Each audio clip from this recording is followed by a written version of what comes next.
Alright, just going to make a little quick shop tour here of how things are set up right now. You can see I have some lumber storage back here. Works okay. It's very mainly keep the cheaper lumber. 2x4s. There's some knotty pine there. It's surface one side. Nothing special up there. Down here is kind of where I throw the sheet goods. That was my dog just running by the way. A little cutoff bin. Keep only like the better stuff, I should say, like maple cutoffs and stuff. I have a couple pine cutoffs up here, but I try to keep things to a minimum because otherwise it gets cluttered in here really quick. Another bucket that I just use for things. Let's see, let's go back over here. This is my DeWalt 12-inch double bevel non-sliding miter saw on a rigid stand, a collapsible stand. I absolutely love this thing, and there is a shop vac underneath hooked up to it for some sort of dust collection. Works decently. Absolutely love this saw. I highly recommend it to anybody. The belt drive is awesome. It's accurate. It doesn't have any of the fancy things like the lasers and stuff, but yeah, apparently you can get some add-ons for them, but I don't find that I personally need them. The stand it's on is great. These wings actually extend out really far on both sides. It can collapse down and it rolls around like a dolly. It's great. Shop chair for when you sit and think about things. On this wall, I keep some of my better lumber. I have some maple. There's some cedar left over from fencing back there. Up top, there's a piece of walnut and some more maple pieces here and there. Nothing crazy. Push sticks I use, or push pads, whatever you want to call them, I use for router table, table saw, general things. This is my router table that I currently use. It's one of the Bosch ones. It works pretty good. Not the greatest thing in the world, but works for me now. Eventually I'd like to build a little bit bigger one and stuff like that. But it's okay for now. Over here I have my rigid R4511 granite top table saw. Got it. Well, I guess you could say I was one of the lucky guys to get it on clearance. It's a pretty good saw. I'm not a big fan of the rails on it. I eventually want to replace them. Go out a couple inches more. Works pretty well. Had some vibration issues. Fixed it with a belt. Not a big deal. Actually, I run a small blade in it right now because that actually works really well for most of my cuts. I do have a 10-inch blade I'll put in if I need to do some deeper cuts. Let's go back over here.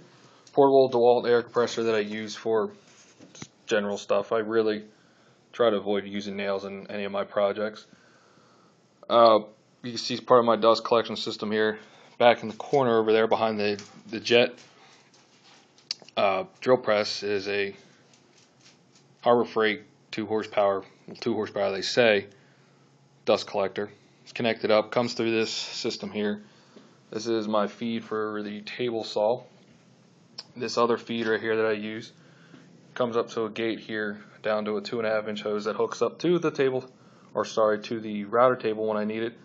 Also, I could take the end and use it and hook it up to my random orbital sander if I need to. Right here is a workbench that I made a few years back. I guess I made it about a year and a half ago. I'm not really sure. The top itself is all Doug fir. It's finished with boiled linseed oil. If I remember right, there's 14 of them that go through here. They're all glued, so their width faces each other, so skinny sides up if you want to think of it that way. The outside is a 2x6. It's kind of skirted all the way around with that. That's my sharpening jig. I got that idea from Fine Woodworking, if I remember right. I'm in the process of it's sharpening day in the shop. I have a couple things that need to be sharpened up in my planes. Just standard vise I got from Woodcraft. Works okay. The jaw faces are pine or fir too. I tend to find I like the softer woods for them. They have a good grip on the hardwoods, and they tend not to tear pieces up at the the sacrifice for the actual faces themselves. They tend to get a little beat up from things being clamped in there, but it's pretty good. I like it. Get some of these shavings out of the way. keep stools under there's one stool. I don't know what I did with it. Oh, the other one's right there. I usually keep 2 stools under there for when I need to sit down and work on something. Makes life a little easier. Just some basic bench dogs I had made right here. It's 1/2-inch plywood with a slight bevel on each face. So when it's put in the slot or the hole here, has a good face to register against. Holds pieces very well if I need to clamp something this way, or this is kind of my setup for planing stop when I need it. Just a thin piece of hard maple here. Works pretty good for that. I guess since I have some of these planes laying out here, I'll go give a rundown on these. Stanley number 4, one of my favorite smoothing planes I have. I kind of did I wouldn't say it's a restoration, but I went through and just kind of cleaned it up a little bit, sharpened the blade. It's a corrugated base, which I really like for a smoothing plane. Just glides over everything. It's got good weight to it, but I'm trying to find a 4.5 or maybe a good low angle smoothing plane. I'm not 100% sure yet. This is a number 5 Wood River plane that I picked up from Woodcraft a few years back. Really, really good heavy plane.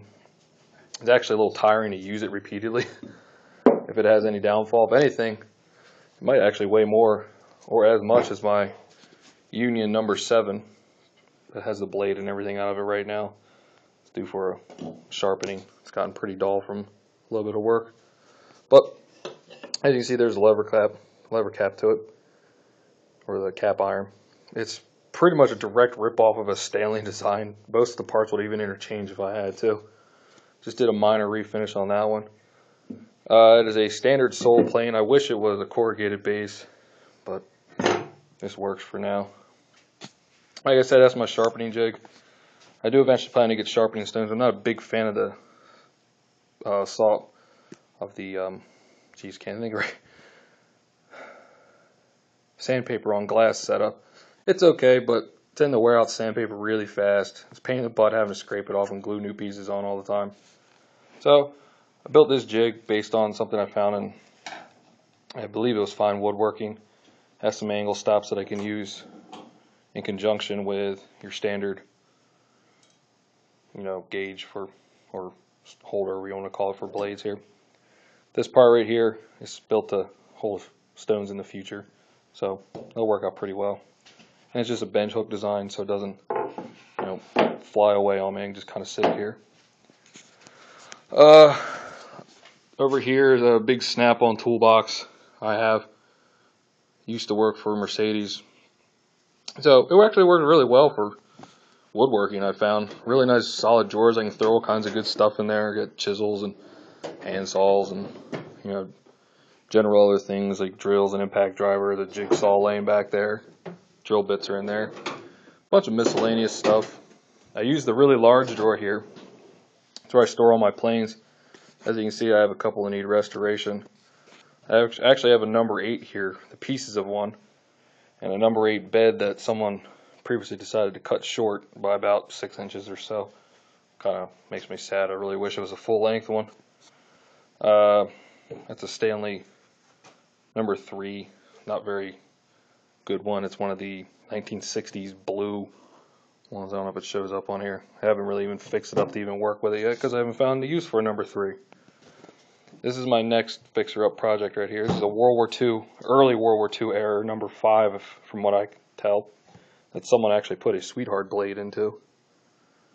I don't know if that's gonna show up under there. I cleaned it off today and saw the Sweetheart logo. I was a little surprised by that, but it has the typical steel adjuster knob here, so makes it a World War II era plane, I assume, based on my research. Back here is a Hercules number 3. Very rusty, not a very good plane at all. It was just given to me as a gift. It's just there. And then here's another really cheap number 4. So it has a Stanley lever cap on it. A Stanley blade in it, but I'm not really sure what it is. Plastic or Bakelite knobs, I guess you want to call it. I don't know. Kind of tempted to take this number 3 right here and turn it into maybe like a scrub plane or something. Has no real value whatsoever. Has a cheap adjustment lever and stuff like that. like I said, it's okay. Along the back wall here's a I believe it was a 10-foot long workbench. Can't see the other end. I have a project sitting in the way right now. There's a refrigerator hiding under there that just sits there now. I don't actually use it. It's just off and cleaned out. I have storage over here for some of my jigs I use for handwork. 45 piece that it actually goes with my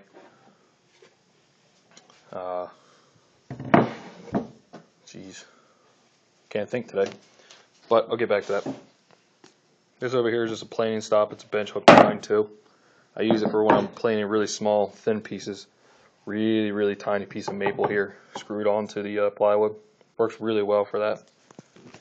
The like I was saying, this 45 attachment, kind of shimmed it up with some tape there to make it more accurate. Goes onto my shooting board I had made over here. This is based on fitting that Wood River number 5. Works pretty well for that. It's just 3/4 inch plywood with 3/4 inch plywood and a hard maple face here and a hard maple fence here that is adjustable this way and for square. So if I ever cut it down too much, I can bring it out and recut it, so it actually provides like a zero clearance so I don't get any tear out. Works really nice. Find lots of use for it when I'm building small things and I need a perfect 90-degree angle. You can see the bench is pretty beat up. I do all kinds of dirty work on it. Like if I fixing a lawnmower or something, throw it up there. Let's see. I have some storage in the rafters above the shop. If you can see here, I have an extension cord hanging up there that works really well for when I need power at the bench. Some lighting above works really nice. Here's the jet drill press, 17-inch model with a Harbor Freight table on it. You see I have a wire wheel on it because I've been cleaning planes off today. Works pretty nice. I have a dust collection port that I'll eventually do something with because it's kind of a pain in the butt with all the dust this thing can produce. Down there is my rigid lunchbox planer. I don't remember the model number right now, but really good machine. Here's the dust collector I was talking about. Put a Banks power sticker on it. I don't know if any of you are familiar with turbo diesel power add-ons and stuff, but it's kind of funny being it looks like a giant turbocharger when you take it apart. So a little bit of humor there, I guess. I actually found a use besides keeping the Wood River plane in this box. I actually keep various parts for my drill press in it, just so it's at hand, doesn't really roll off or anything like that. As you can see, this workbench back here is kind of equipped with a crude bench dog system with a really bad vise on it. It's just there for, I almost never use it, but it comes in handy sometimes. As you see, it's not insulated in this shop. I mean, it gets pretty cold in here during the winter. This summer it's not too bad because it's shady, I guess. And that's about it for a tour of my shop. So, yeah, thanks.